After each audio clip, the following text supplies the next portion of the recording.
South African blood donors, those who save lives. Iron is here thanks to iron tablets provided by the SANBS, trusted to restore the iron we lose from donating blood. And we're all here to iron things out about the SANBS issued iron tablets, how they work, and why it's important for you to use them as a blood donor.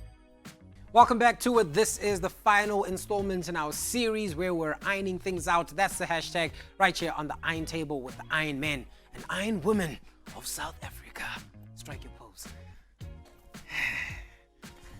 I said pose. They don't listen. This one, right? Like I mean something, This one. but it's fine. Look, we've been discussing blood donation, discussing donor health. We've been discussing iron levels, ferritin, supplementation with iron over the past couple of weeks, and we're wrapping things up today with the discussion around some of the questions that we might have about health with regards to the donors, as well as maybe some myths and questions that you may have around blood donations. We are here now to find out from you guys what questions are burning on your mind. Now that I'm here and I'm absorbing all this information and I'm more interested in donating because of the information, I have the question of asking you, how often can a person donate? Okay, Doc, you got this answer, right? Okay, so we have to break it into two. If we're donating whole blood, which is the red stuff that we all know, we have to wait 56 days. Now, I know you might be feeling healthy and you want to donate a little bit quicker, but biology. So the 56-day time period allows your body to build back up the red blood cells. So 56 days for red blood cells, whole blood. And then if we're looking at plasma or platelets, which is like a yellowy color, it's something we extract from the blood, that you can actually donate every 2 weeks, which is important because a lot of people do need that as well. So yeah, hope that answers. All right. Anyone with a mind-boggling, it's burning your heart, you want to know the answer to this? Who's got a I question? have a question, please, All right. if I may, Doc. I want to know, vaccinated or not vaccinated, is my blood still good? Is it compromised? Can I still donate? Right. So it's an important question to have around the times that we live in. I mean, it's COVID, and people are having that discussion where you've got anti-vaxxers and people that are like, yeah, I'm going to vaccinate. That's the thing I'm going to do. So you've got these two polarities that exist, but blood is still blood.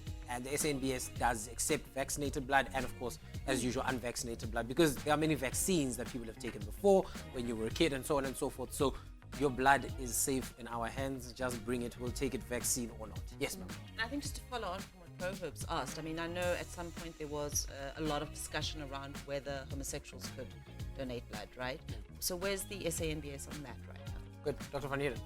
So you fill in a health and wellness questionnaire which asks the important things, okay? There are questions around your sexual practices, but in general, if you're having safe sex, doesn't matter what kind of sex you're having, just as long as it's safe sex, you can donate blood. Right. Anything else? So I heard that apparently if you have a tattoo or you're freshly tattooed that you can't donate blood. Please just break that whole situation down and why, if you cannot, why you wouldn't be able to donate blood. So I think it ties back to healthy practices, okay? So when you've had a tattoo within the last 3 months, you can't donate, okay? Just because some infections and viruses have an incubation period, and when we are using needles, whether it be in your clinic or at your tattoo parlor, there are risks associated. So waiting for a 3-month period just to be sure that you are 100% fine, then you're welcome to donate. So if you've had tattoos for multiple years, you should be donating every 56 days. I kind of have another one. It's not so much my question, but something I've heard before. Okay. You know, for instance, like the bank has different money practices for certain religion.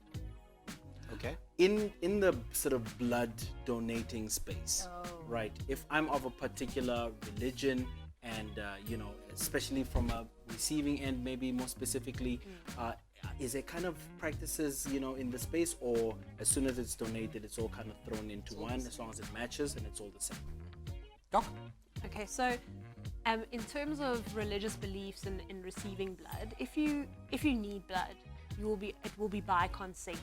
Okay, so you'll only consent to blood. No one's just going to give you blood at any point in time. And you do get certain religious beliefs that don't accept any donated blood.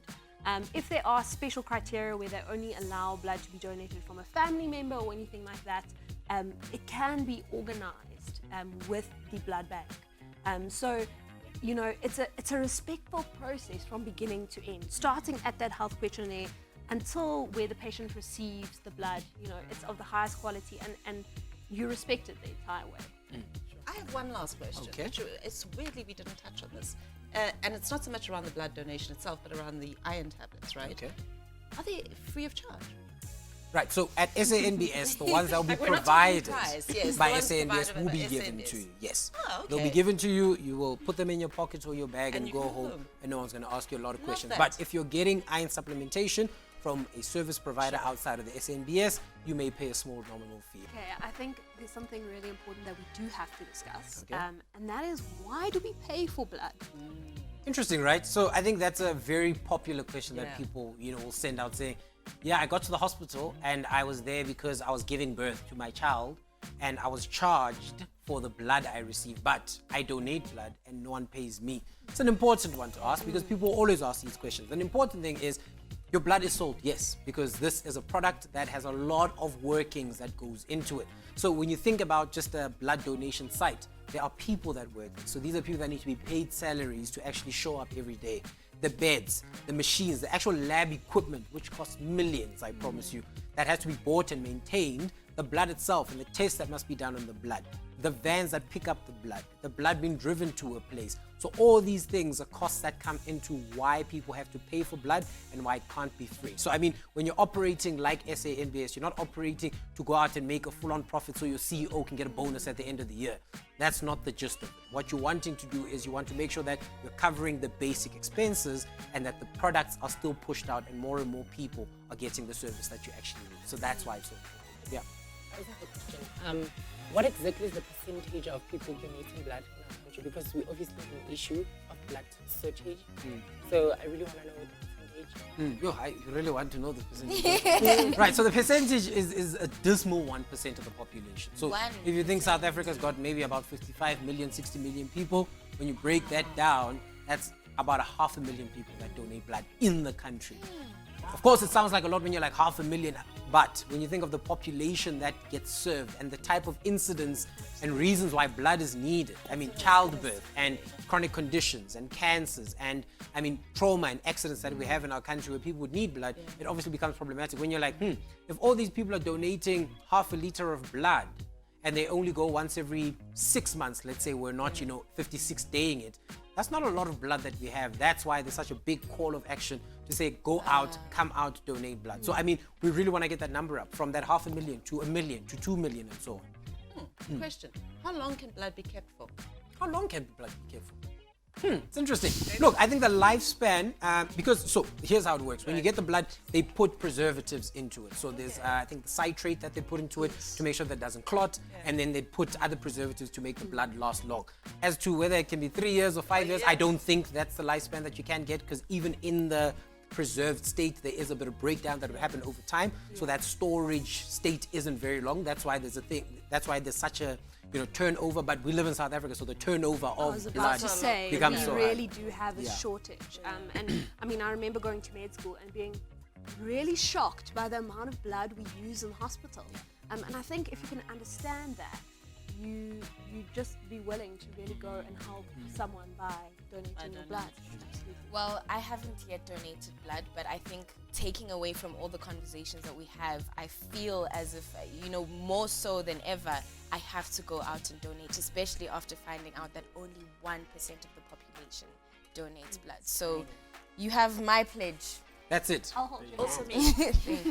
Also me. And that's why we did this, right? Yeah. We made sure that we want to inform people, educate people, make sure that people that are going to take the supplementation are doing it and doing it adequately, and making sure the medication is taken all the time, making sure that the people that are doing it are in good health, and of course to answer all the questions that you may have. And that's why we've decided to do the sit down together and make sure that we're ironing out the issues that you may have. Well, it's been fun. It's been great sitting with you week after week, chatting and having these discussions around blood donation. And we hope that we've put it in your heart to walk past that place at the mall and actually just turn around the corner, go back in and donate a little bit of your blood and save someone's life. From the panel tonight, we'll see you again soon.